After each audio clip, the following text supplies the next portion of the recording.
What's up everyone, Rockham here and welcome back to my YouTube channel. So as I promised before, I'll be making a vlog, a house tour here in the house that we're renting in Arizona. So come on guys, let's go!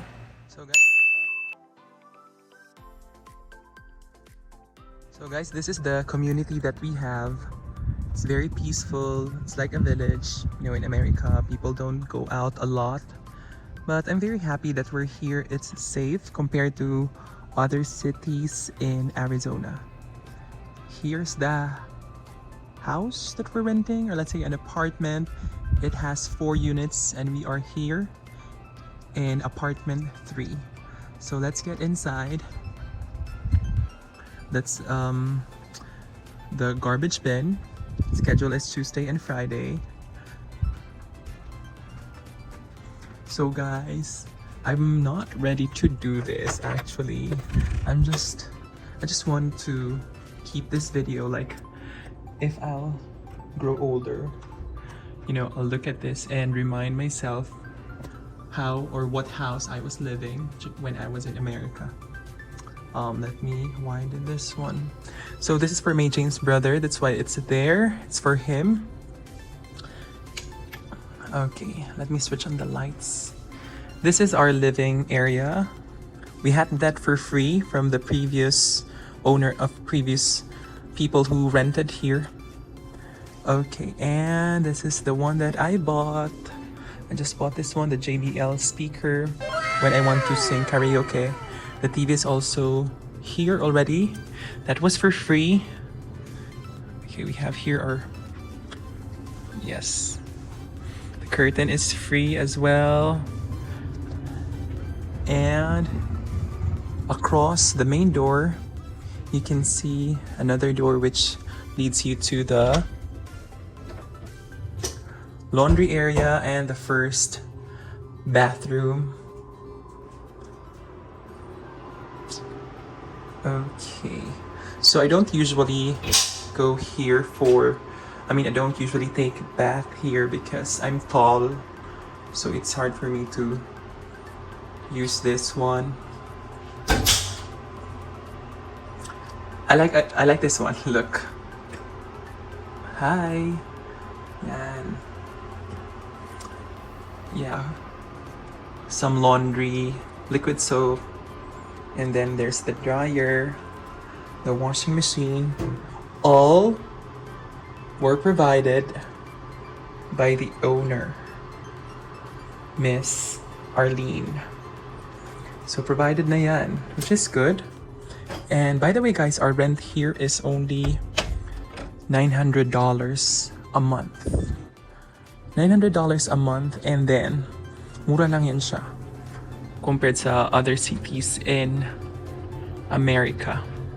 This is for the heater. This is the air condition. We always have low cool since we don't want to, you know, experience very cold weather. Cold, not weather. Very cold, you know, living room. But I think this also connects to the other rooms as well.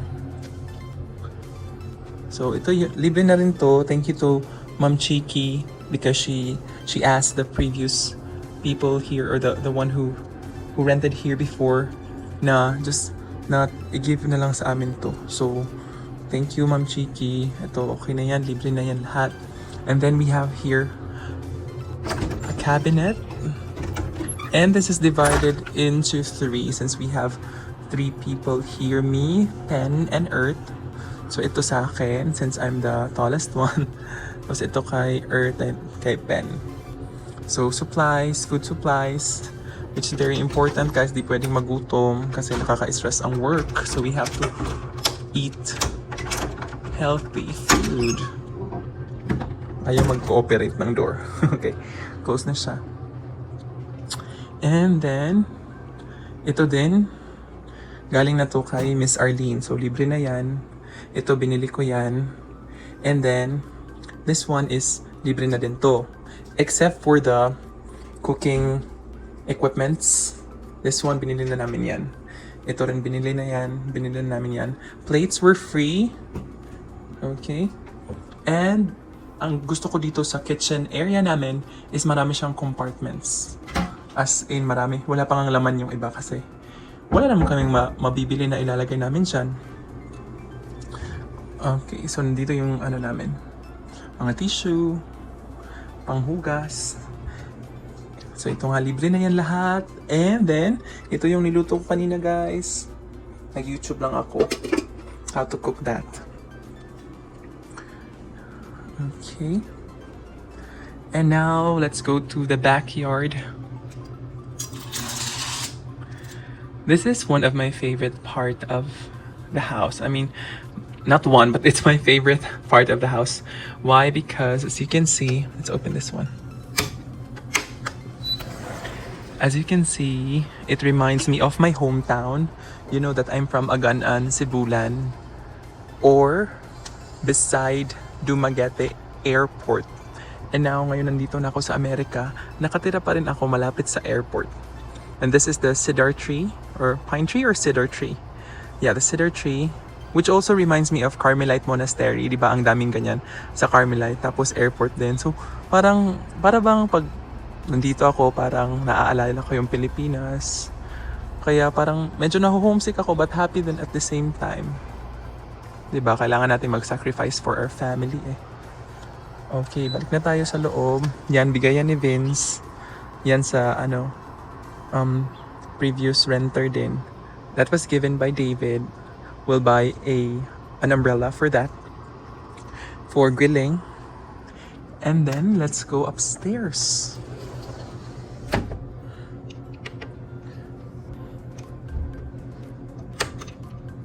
Okay, nakalock na yan. I won't close that because I love seeing that area. Now let's go upstairs. So, Mom Chiki's house and kina Vince at Bernard is flat lang, hindi 2-story. Mas gusto ko yung ganun kasi pag 2-story, we always like go up and go down. So if we forget anything, kailangan talaga namin like bumaba or ano, di ba? Ito naman, ito yung ano namin. We bought a new, how do you call this one? Kalimutan ko yung pangalan na ba to?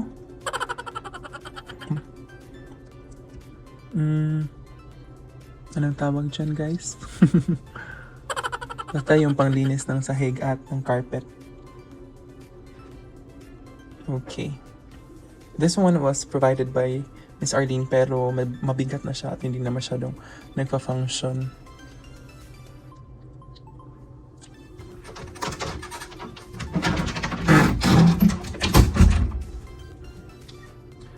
Okay, so most of the floors here in America ay naka-carpet. We only have 3 rooms. Okay, so this is where I take a bath every morning. And I'm ganito guys. If I'm stressed, I usually take a bath longer. And you know, I cut my nails, I shave, and then I just pamper myself. It makes me happy to pamper myself. And I like this one kasi it has compartments as well. Oh, diba? Marami kang mailalagay din sa loob. Like soaps and other things. Okay. Tapos yan. First room kay Pen. And then this one is divided into 3 then for our shoes. So yan sa akin kasi ako nga yung matangkad. This is Earth's room and then my room. I got this from Family Dollar. Okay, pasok tayo sa loob guys. Hindi ako naglinis ha. Thank you to Chiki and Dexter kasi nilagay nila tong salamin. Okay. So ito yung kwarto ko. $900 a month and I only pay like $250 since I'm in the smallest room. So the rent is based on how big your room is. Ito rin, libre na to.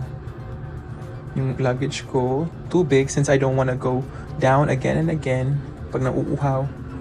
Then, ang galat na. Usap ito, hindi ko pa na-open. I'm gonna eat that. And, this is from the church that we're attending a mass every Sunday. I'm so happy they give that to me for free.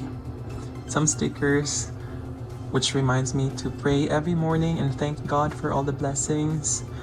Yeah, I'm always praying kasi talagang na-homesick na ako, guys. Gusto ko nang umuwi minsan. Pero yun nga, laban lang, alaksan.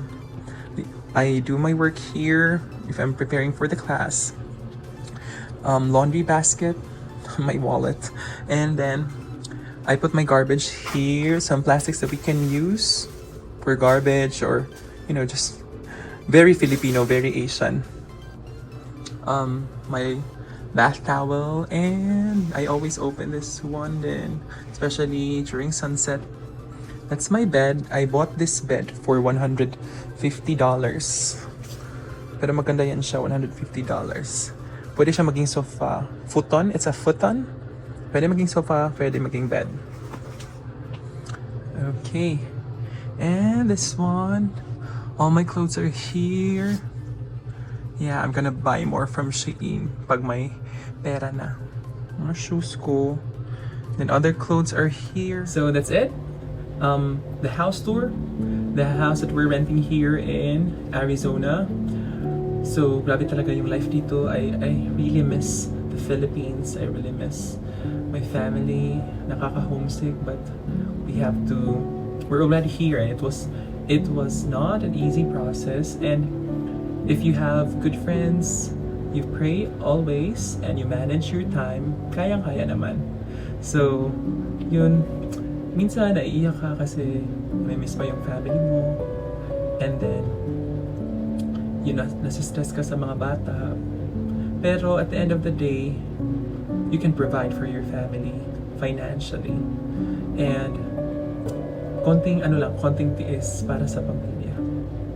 So I hope everyone na nasa America just do whatever you can to survive.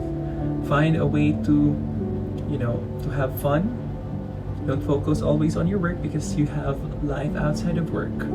And always call your family in the Philippines para hindi ka masyadong homesick. Yun lang. So guys, thank you for watching, and please don't forget to like, share, subscribe, and comment down below so that I can also give my support to your channel. Bye-bye.